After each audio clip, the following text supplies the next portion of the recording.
Ô, tio Fábio, o negócio bugou aqui. Apenas 4 pessoas, 5 pessoas, 5 pessoas. Porque ele caiu. Sempre cai, assim, quando dá 40 minutos de aula, ele cai. Aí a gente volta. E agora? Só tá voltando.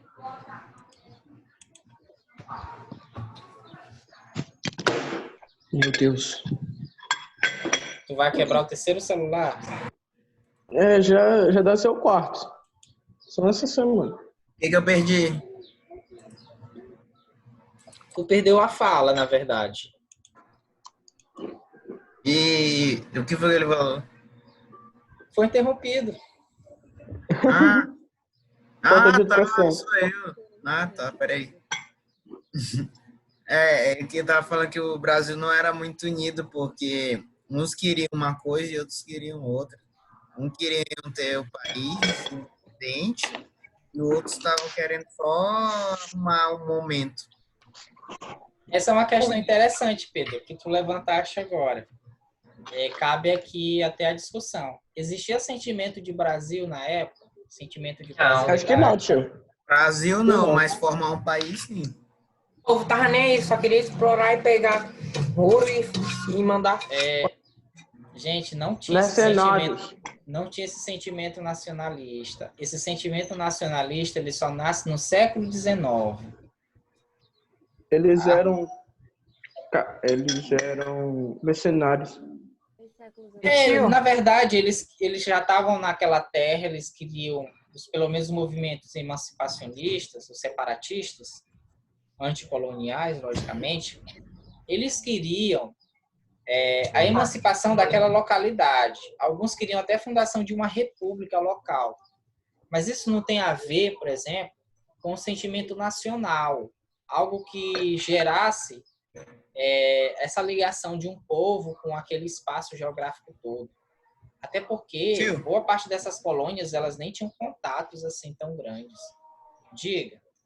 Cadê os índios nessa história? Eles são um dos que são mais explorados. Nossa. E por incrível que pareça, a coroa, né, começou, quando ela veio, né, no movimento colonial, ela dizimou boa parte dos indígenas.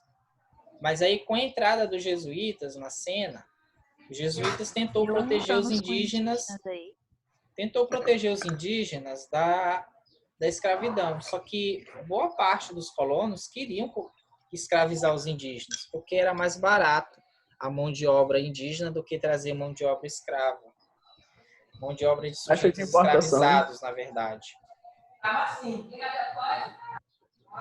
Tio, os italianos são considerados escravos? Eram considerados escravos? Não, eles eram trabalhadores livres. Tio, Oi. na sua opinião, você acha que quem mais sofreu aqui no Brasil, os índios ou os negros?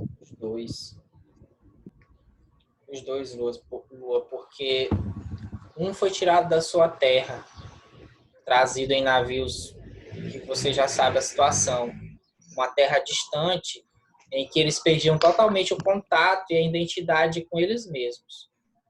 Os outros tinham a sua terra arrancada mesmo estando nela. Tinha a sua casa invadida. Então, eu não sei te dizer quem sofreu mais. Oi. E quando eles vieram nos navios negreiros, muitos deles morriam, né? Sim, no caso dos sujeitos escravizados negros. Eles eram trazidos de forma desumana. É que até hoje todos os dois sofrem, os índios e os negros. Tá aí, né? Para quem acha que não existe racismo, a gente está vendo uma onda de racismo muito grande, tanto no estrangeiro como no Brasil. E os indígenas, eles têm sofrido muito com a perda de suas terras por madeireiros, grileiros, donos de fazendas de gado, de fazendas de soja. Eles têm sofrido muito com a pandemia do coronavírus, né? Uma vez que muitos esses índios não sabem nem o que é coronavírus. Olha o preconceito. Não é que eles não sabem. Não, Racismo deixa eu falar um negócio. Eu vim pra cá papai trabalha papai é dono de uma peixaria. Sim. E aqui, ó, Pará. Sim. Aqui é cheio de índio. Meu, lá o pessoal não respeita nada. Chegou na Semana Santa uns 2 meninozinhos índios. Eles meteram a boca no balcão da peixaria. É porque, assim, não há, na verdade, Pontes, Instrução. não há uma instrução de quem deveria fazer esse tipo de instrução, que é a FUNAI. Hoje a FUNAI está totalmente sucateada, ela está na mão de pessoas que não querem ver aquilo ali funcionando, né? Na verdade, hoje, a questão indígena está na mão de gente que quer que eles se explodam, tá? Porque eles estão interessados na terra, naquela terra ali, tá bom? A gente pode até pensar se não há novamente um movimento de neocolonização, um novo processo de colonização, dessa vez para tentar dizimá-los, porque as coisas vêm de todo lado, né? Vêm tomando suas terras, a doença que se alastra sobre eles, a total descaso das autoridades com a vida, né, dos indígenas, principalmente os aldeados, né?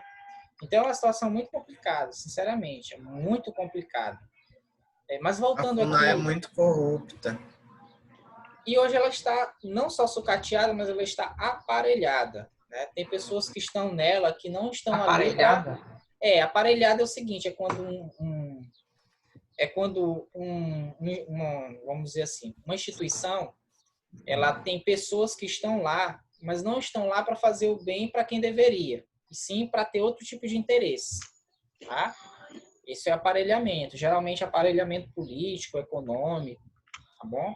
Então, quando um grupo ascende ao poder, às vezes esse grupo ele toma conta das instituições e quer que essas instituições façam aquilo que eles acham que é a verdade, que é o bem maior, que é o que deve ser feito, e não leva em conta O que o significa a sigla?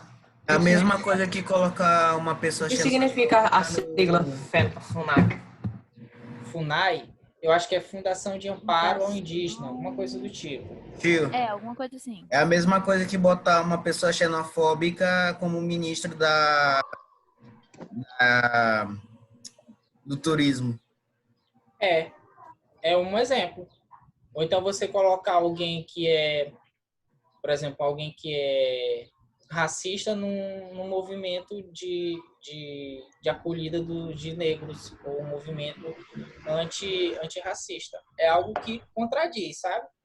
Então, não tem como. A gente está num momento muito complicado. Mas voltando nessa questão dos movimentos aqui, separatistas, movimentos nativistas, a gente vai ver que os movimentos separatistas, eles buscavam emancipação, mas emancipação local. Não era emancipação nacional, porque não existia esse sentimento nacionalista. Tá?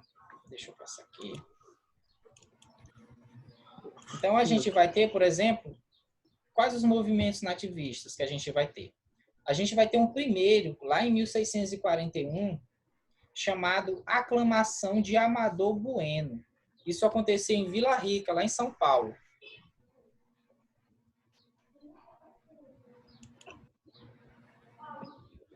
Né, agora é a Ouro Preto, né, tio? Vila Rica. Não, Vila Rica não é Ouro Preto, não. Ela hoje... Não, na verdade, eu não sei se é... Não é. É outra cidade. Tá? Então, essa cidade ficava em São Paulo, Vila Rica. Então, o que acontece? Traz o negócio da água aí. Desculpa. A causa do movimento foi justamente a discordância em relação à escravidão indígena. Essa foi a causa. O que estava imposto ali? Os paulistas, ou seja, os colonos paulistas, eles queriam usar a mão de obra escrava, a mão de obra escrava nativa dos indígenas, porque era mais barato e era mais fácil deles terem acesso.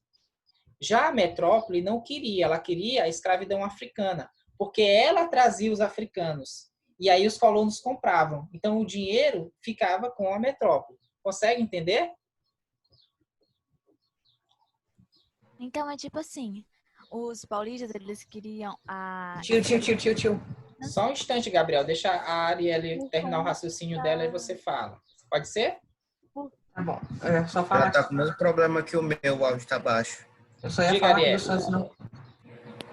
Os paulistas, eles queriam a escravidão indígena por conta de que eles não queriam ter que comprar a escravidão africana da metrópole. Eles queriam isso de forma que economizasse o dinheiro, né? E a metrópole já ela queria o contrário, porque ela queria o dinheiro, então ela preferia que tivesse a escravidão africana. Porque era a metrópole que fazia o tráfico de escravos.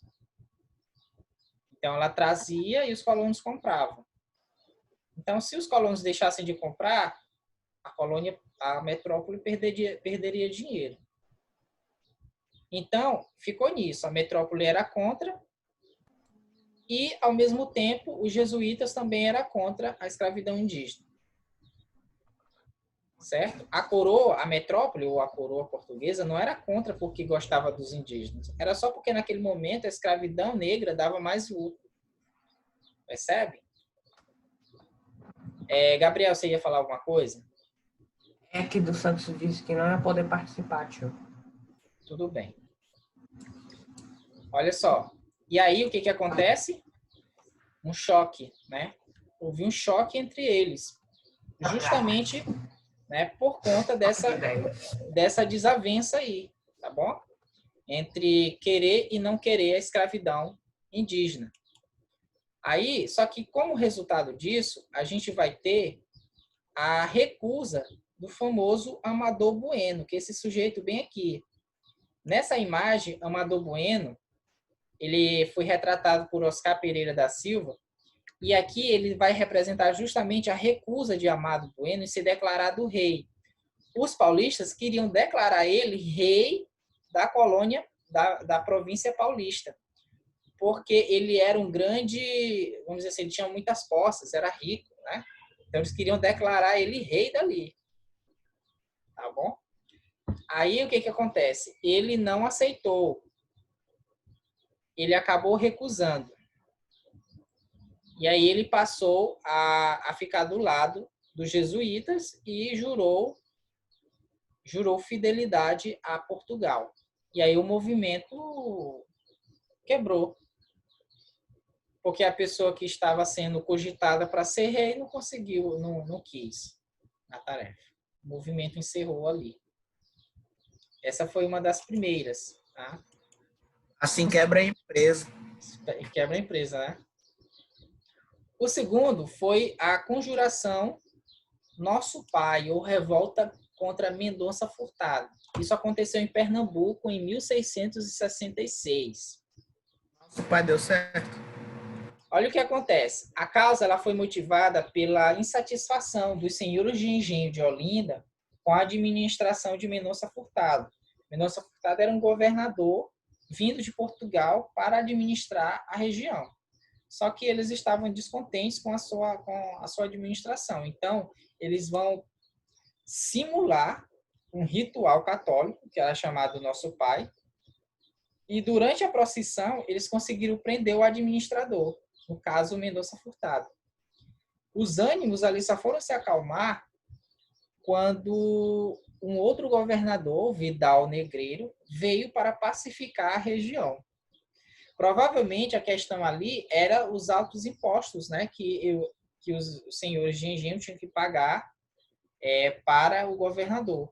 Então, alguma coisa ali na administração dele não satisfez a elite local, que era justamente os senhores de engenho. Era a elite local. Tá? Então, eles se revoltaram contra ele. Essa aqui é uma retratação do momento, né, em que a gente vê esse processo deles montando aí essa procissão para, no caso, conseguir pegar o Mendonça Furtado. Outra revolta, essa bastante conhecida de vocês, é a revolta de Beckman. Essa aconteceu aqui em São Luís do Maranhão em 1684. Tá?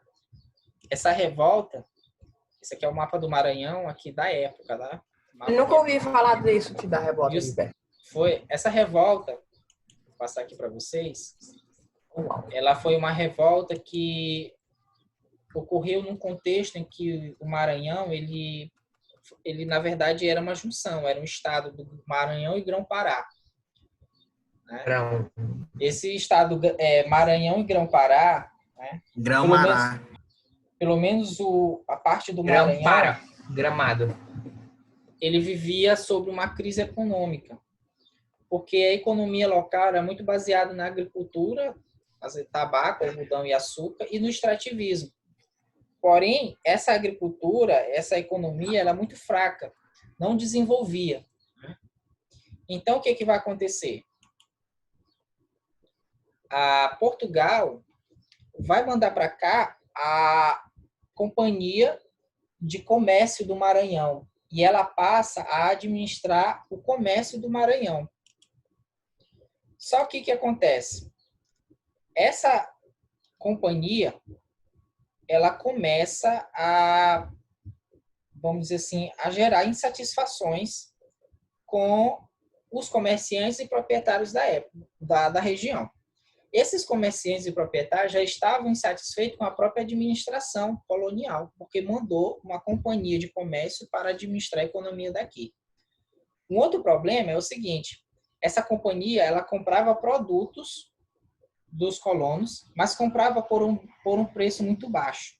Em compensação, ela vendia outros produtos, mas vendia com preço muito alto.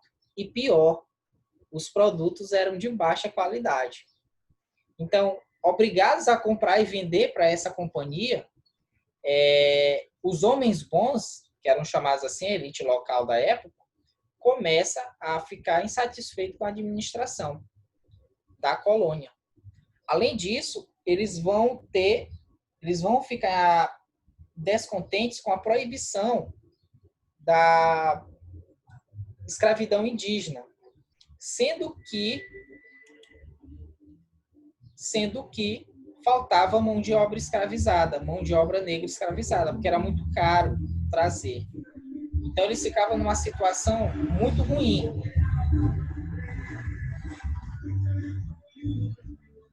Muito obrigado. Carnaval passou aqui agora? É outro. Pois é. Então, o que acontece? Houve também uma desavença desses comerciantes, desses proprietários, com os próprios jesuítas, que proibiam a escravidão indígena, sendo que eles precisavam da escravidão indígena para poder manter a colônia funcionando. Então, a gente vai ter o desenrolar desse processo. Né? O que acontece? A população já descontente com a situação da companhia, que pagava miséria, vamos dizer assim, com os produtos locais, e cobrava altos preços dos produtos que ela vendia, eles se revoltaram, e aí a gente vai ter a figura de Manuel e Tomás Beckmann. Eles são personagens centrais nessa história, porque eles vão liderar o movimento que levou o nome dele, Revolta de Beckmann. E o que eles fizeram? Eles chegaram e destituíram o capitão-mor Baltazar Fernandes, que era quem administrava a região. Então, a rebelião terminou. Antes da rebelião terminar, eles também expulsaram os jesuítas daqui, porque eles também tinham o objetivo de escravizar os nativos, os indígenas. Tá? Então, o que acontece? Eles não conseguiram levar isso a cabo, porque a rebelião ela foi reprimida por forças que vieram de Portugal. E aí o novo governador, Gomes Freire, chegou aqui, ele prendeu boa parte dos amotinados, e esses amotinados ficaram em prisão perpétua. O Tomás Beckmann ele foi expulso da colônia, e o Manuel Beckmann foi enforcado, foi morto. Tá? E assim terminou a revolta de Beckmann no Maranhão. Muitas pessoas perguntam, mas por que Manuel Beckmann foi enforcado, foi morto, enquanto outras pessoas que participaram do evento não foram? Bom, Manuel... Tem até um colégio. Sim. Um colégio chamado Manuel Beckmann. Sim, tem, porque é em homenagem a ele. Ele foi, na verdade, sentenciado porque ele foi acusado de ser um cristão novo. O que era ser um cristão novo? O cristão novo era alguém que era judeu, mas por conta da perseguição da Inquisição, tinha que se converter ao cristianismo.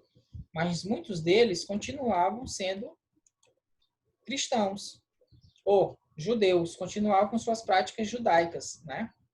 E muitos eram perseguidos pelos cristãos, né? Então ele, por ser considerado cristão novo, foi levado à forca e foi morto. Tá? Essa aqui Consideravam como que cristão falso, tipo isso?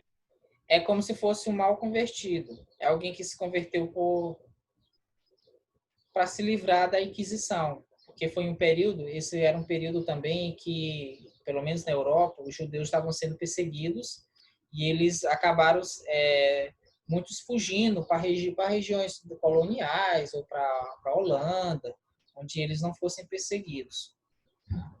E ele, por ser considerado um cristão novo, ou seja, alguém que era descendente de um judeu, né, ele acabou sendo enforcado. A questão, Ele gente, era, tio. Gente, provavelmente não. Porque, assim, o cara era considerado um cristão novo se ele fosse de família judaica até a terceira geração. Eu podia não ser judeu, mas se minha avó fosse, eu era considerado cristão novo. Tá? Então, a gente vai ter esse problema aí. E uma das causas da morte dele pode ter sido isso. Tá? Essa aqui é uma imagem que tem aqui em São Luís, ali no Beira-Mar, que é a pirâmide de Beckman, construída em 1910. Tá? Aqui teria sido o provável local onde os líderes da revolta foram executados. Por isso que construíram aqui esse monumento em homenagem a ele. Mas lembre-se, Manuel Beckman não era uma pessoa, né? Não era um santinho, não. Ele pertencia às elites locais, ele queria a escravidão indígena, tá bom? Também a gente pode considerar ele um malvado. Por quê? Porque a escravidão indígena era como se fosse algo muito normalizado na época. Era a forma da época de ser. Então, praticamente todos os colonos eram a favor do tipo dessa escravidão. Tá bom? Era uma sociedade escravista. Então, não tinha por que ser diferente, certo? Por isso que a gente deve ter muito cuidado com personagens históricos para a gente não endeusar tanto e também não demonizar tanto, tá bom?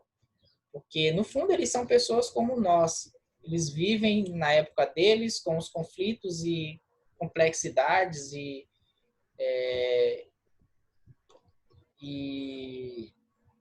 os problemas da época deles, né? As contradições da época deles, certo? Se fosse por isso, Dom Pedro II também devia ser um cara bem mau, porque quase acabou com a população do Paraguai. Nesse sentido, né? Se a gente for pensar também, né? É só para a gente analisar quem que a gente endeusa, chama de herói, o que a gente chama de anti-herói, né? A gente não deveria ter esse tipo de comportamento com as pessoas, porque elas são humanas, né? Antes de tudo. Tá bom? Gente, deixa eu ver aqui, Saulo quer que eu me admite ele. Tem algumas... Deixa eu ver aqui. Tem algumas mensagens aqui, Sama. Tio, depois o senhor pode voltar ao slide da revolta de Beckman, porque eu estou tirando fotos dos slides para poder escrever no meu caderno. Desculpa atrapalhar a sua apresentação. Gente, eu posso mandar esse slide para vocês, tá? Posso criar um evento e mandar. Ai, eu quero. Cria um grupo no Zap, tio. Gente, eu tenho muito medo de criar grupo no Zap, porque eu não sei, assim, sabe? Sei. Melhor não. Mas seria uma boa, só que eu não tenho segurança para isso. Então, eu vou mandar... Ou eu mando para ir pelo Agenda Edu, ou eu mando pela atividade, tá bom? Vou tentar enviar para vocês. Pessoa e essa pessoa manda para todo mundo. Eu vou tentar, tá bom? Vou tentar O mandar nosso esse herói. slide para você. Aí no futuro ele vai ser considerado malvado. Gostaram do slide, foi? Hoje é mó bonito assim, mó arrumadão assim, bem legal. Trabalho. Eu não dormi, Bem mas tudo bem. estruturado. Vamos lá. Passando aqui o slide, tá? Simples e bonito. Simples e romântico. Romântico. Outra que a gente teve foi a Guerra dos Emboabas. Ela aconteceu em Minas Gerais por volta de 1707, 1600, e foi até 1709, tá? Essa guerra a gente já viu ano passado. Não sei se vocês estão lembrados. Tinha a ver com a questão de quem tinha domínio sobre o ouro. Estão lembrados? Sim, Quem sim. deveria explorar as colônias. Então, os bandeirantes achavam que eram eles. Já os emboabas, que eram aqueles que vieram depois, né, para as regiões auríferas, queriam também ter lucro nesse tipo de empreendimento. Então, isso vai gerar conflito, né, entre eles. Então, era isso. Os bandeirantes eles queriam a exclusividade na exploração da região aurífera por terem descoberto as minas. E como é que se deu o término disso? O fim do conflito deu com a derrota dos bandeirantes, a separação das capitanias de Minas Gerais, Rio e São Paulo, por Portugal, e, por fim, os bandeirantes indo para o oeste, para o centro-oeste. Tá? E aí a gente vai ver que é graças a essa, vamos dizer assim, essa expansão dos bandeirantes para o centro-oeste que as fronteiras do Brasil foram se abrindo, né? Essa aqui é a imagem do processo aurífero, né? Essa imagem que é de John Moritz Rugenda, que ele faz uma reprodução da lavagem de ouro, do minério de ouro, e aqui a gente vê alguns sujeitos, né, escravizados aqui trabalhando nesse processo de extração do ouro. Tá bom? Esse aqui é um mapa que eu encontrei da Fundação Getúlio Vargas. Nesse mapa aqui, a gente tem como é que estava a capitania de Minas Gerais. Então, aqui é a região de extração de ouro, né? Toda essa região aqui era São Paulo, gente. Ó, tá vendo essa região que está preto e branco aqui, a linha? Era a região da capitania de São Paulo. Ó, São Paulo em 1709. Olha a linha, branca e preta. Olha o tamanho de São Paulo. Era a grande capitania de São Paulo. Enorme. Então, o que acontece? Mais do que o Brasil. Parece o Brasil, tio, praticamente. É um mini Brasil. É o mini Brasil, né? Com essa guerra aqui dos emboabas, né? Essa região, ela passou a ser mais controlada, como a gente viu ano passado, mais controlada pelas autoridades lusitanas, e ao mesmo tempo se fragmentou isso aqui. Ele criou a capitania do Rio de Janeiro, de Minas Gerais, de São Paulo, e isso aqui se fragmentou. Né? E se continuasse até hoje? Não, isso aqui se mudava muito, Gabriel. A gente vai ver esse mapa. É até complicado trabalhar com mapas no Brasil, porque a cada tempo há uma nova linha. Como é que foi que conseguiu o Acre? Rapaz, foi uma briga que eu não sei te explicar exatamente, que eu precisaria dar uma lida. Mas foi uma briga aqui entre Bolívia e Brasil, aqui nessa região que tinha muita borracha. Né? Isso aqui é recente, isso aqui é dos anos século XX já isso aqui, tá? Tio, a Bolívia aí queria dar o Acre, deu o Acre e depois queria de volta, né? Mas até hoje o Acre tá ali, o Acre, né? Pessoal, Tá ali. Tipo assim, a Bolívia deu o Acre. Pega o Acre aqui de presente. Não, pega o Acre. Não quero mais não. Aí depois de um tempo a Bolívia vem querendo reivindicar o Acre. O Acre. Pera isso. Esse Acre tem muita coisa boa, me dá aí de volta. Mas olha, vocês podem ver aqui que a partir daqui dessa região aurífera, ó, eles foram para cá, para Goiás, para o Mato Grosso. Pode ver essa parte aqui que está em meio amarelada, cor de barro. Natal, tio. Essa parte cor de barro aqui, ó, indica a caminhada dos bandeirantes em busca de ouro e diamante, tá? Então aqui, ó. Esse é para voltar depois que acabar o tempo? Sim, é para voltar, tá bom? É até 18h10 ou é só até 18h30, ponto? É 18. Horário. Outra, gente, foi a Guerra dos Mascates. Essa foi em Pernambuco, em 1710. Foi abate. 1710, 1711, Guerra dos Mascates, tá? Também era uma briga interna, tá? Nascer. Quem eram os mascates? Eram os comerciantes de Recife. Havia uma briga entre os fazendeiros de Olinda e os comerciantes de Recife. Há um choque entre eles aí. Por quê? Não sei se vocês lembram, ano passado a gente estudou sobre a crise açucareira, que foi causada pela expulsão dos holandeses da região de Pernambuco. Com essa crise, lembra? Então, com essa crise, os produtores de açúcar de Olinda contraíram várias dívidas com os comerciantes do Recife. Eles não pagaram os comerciantes do Recife. E, sem dinheiro, os comerciantes do Recife não puderam pagar os impostos cobrados pela Câmara de Olinda. Olha como é a coisa. Os fazendeiros, eles estavam com uma dívida com os comerciantes do Recife. Os comerciantes do Recife precisavam pagar um imposto. Para quem que eles pagavam? Para a Câmara de Olinda. Certo? Então o que acontece? Os comerciantes resolveram, então, criar uma Câmara em Recife. E aí, quando eles inventaram de criar essa Câmara em Recife, eles geraram uma crise institucional e política em Pernambuco. Então, o que acontece?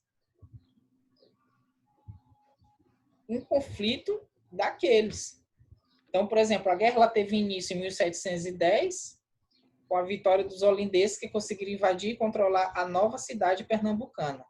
Só que logo em seguida, os recifenses conseguiram retomar o controle de sua cidade em uma reação militar apoiada por autoridades políticas de outras capitanias.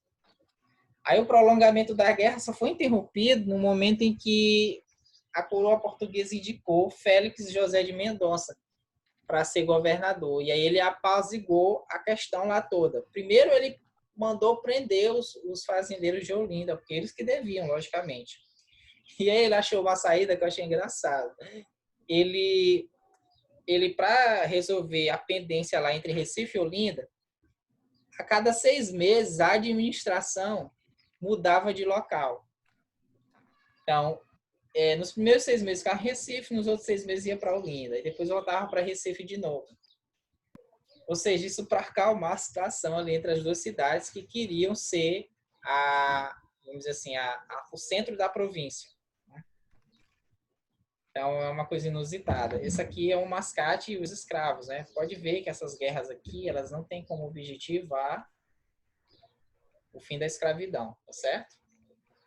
É mais uma briga local que envolve questões políticas e econômicas entre eles. Essa foto aqui, se eu não me engano, é do Rugendas. Vocês estão conseguindo ler todinho? Mascate e seu escravo, SD, água, tinta e aquarela sobre papel. Henry Chamberlain. Certo, porque para mim aparece aqui a taxa, eu não consigo olhar tudo. Henry Chamberlain. O mascate e seus... Eu jurava que Um mascate e seu escravo. Essa aqui a gente tem outra... mascote. A gente tem outra revolta. Essa aqui a gente também viu, a revolta de Felipe dos Santos, Minas Gerais, em 1720. Lembra? A gente viu. Tinha uma notícia da criação... A criação da Casa de Fundição, que era uma casa que tentava controlar a produção aurífera e extrair a produção aurífera das colônias. Então, os mineradores começaram a contestar, dizendo que ela dificultava a comercialização dos produtos que chegavam em Minas. Então, em 1720, cerca de 2.000 mineiros, liderados por Felipe dos Santos, tomaram Vila Rica e exigiram o cancelamento das medidas. Tá? O governo não só não atendeu, como reprimiu a revolta e enforcou seus líderes. Depois, aquele processo, né? Esquartejou o corpo e pendurou em postes de Vila Rica. Nosso amiguinho tirador de dentes foi enforcado. É muito parecido com Tiradentes, né? Muito parecido. Felipe Tiradentes teve os dentes tirados. Gente, perceba, essa revolta aqui, ela não quer a emancipação, viu? A questão aqui é só exploração mesmo. Queria a diminuição da exploração da colônia, tá bom? Mas eles não foram ouvidos. E aqui é o julgamento de Felipe dos Santos, essa pintura de Antônio Pereira, de 1923. É uma representação do ato. Paulo viciado em garoto. E é isso, gente. Aqui algumas referências, tá? Na próxima aula a gente vai ver os movimentos, mais um pouquinho sobre os outros movimentos, tá bom? Acabou a aula. Era isso. Né? Oxe, Esse- acabou porque o horário. A gente hoje está vendo só aquela primeira parte, que é dos movimentos nativistas. Na próxima aula a gente vai ver os movimentos emancipacionistas. Aí Libera nós aí. só depois que eu vou Seu áudio tá entregar. travando, poxa. Meu Eu já áudio tá posso travando? descer lá pra cantina, tio? Olha, ó, tio. Já tô na cantina, tio. Tio, libera nós aí pra falar já, que tem tempo. Olha Olha aí minha só, câmera, tio. Já tô na cantina. tem um negócio para vocês Ei, tio. aqui. Exercício de revisão. Vamos lá. Não? Questão 1. Não tô enxergando. Sobre o chamado movimento nativista que ocorreram no Brasil durante o período colonial, é correto afirmar que eles foram motivados apenas por sentimentos de apego muito grande à cultura local? Não, Sua não, resposta. não. Vamos lá. Não. Vou chamar aqui por nome. É para copiar. Não, é só uma atividade. Arielle, o que tu acha? Ai, meu braço. Ai, meu braço. Né? O que motivava os movimentos nativistas? Vamos lá, Arielle. Eu estou confiando em você. Não demore muito, Arielle. Eu quero tomar banho. Não tomei banho hoje. Meu Deus, vá banhar. Brincadeira. Eu tomei banho hoje. Eu só tomei banho de tarde agora. Tá, gente, olha só. Vou dar a resposta, Arielle, tá? me decepcionaste. Não, gente. Na realidade, os movimentos nativistas estavam mais relacionados com as questões econômicas e Eu políticas. sabia, tio. Eu sabia. E, em geral, eles pretendiam melhorar as relações da colônia com a metrópole, nesse sentido. Eu sabia. Eles não valorizavam a cultura local. Eles não tinham sentimento de pertencimento à cultura local. Esse negócio de cultura local é assim, é como se eu pertencesse a um lugar, eu tivesse amor por ele, tá bom? Eles ainda não tinham esse sentimento por aqui. Eu amo Minas Gerais. Segundo, os descontentamentos e rebeliões que ocorreram entre os séculos 17 e 18 como resultado da insatisfação da colônia em relação à metrópole são chamados de quê? Nativistas metropolitanos, nativistas separatistas, separatistas Letra B. metropolitanos, anticolonialistas e metropolitanos, e aí? Letra Saulo? B. Vai, confia em você, Pedro Paulo. Letra B. Letra B? Letra B. Letra É letra B. B. Letra B. Letra B, tá, gente? Letra B. Outra. Qual das revoltas abaixo tiveram como uma das suas reivindicações a escravidão dos indígenas? Não sei. Qual aí? Revolta de Beckman. Beckman e Mascates. É. Letra B. Letra B? Como o Gabriel escolheu a letra B, eu vou falar bem baixinho aqui, só porque não escutar a letra A. Letra A. Aí eu falei. Aclamação de Amador Bueno e revolta de Beckman. Os dois Você queriam escutou o que eu escravidão. disse, tio? Escutei. Eu tinha falado. Então eu acertei, não acertei? Oi? Eu acertei, então, né? Não sei, não ouvi. Não, mas você disse que escutou, que eu disse bem baixinho. Eu vi. Tu Eu disse escutei letra você A. dizer bem baixinho, mas eu não sei o que você disse bem baixinho. Ele disse letra A, tio. Oi? Vai cair, a gente volta pra se despedir, viu, galera? Como o Tchau, Gabriel tio. escolheu letra B também, eu vou escolher letra A, que é rapidão, só pro tio desconfiar. É. Gente, olha só, façam as atividades do livro, tá? As atividades estão no livro. 2 dessas atividades estão no livro de vocês, tá bom? Pedro Henrique,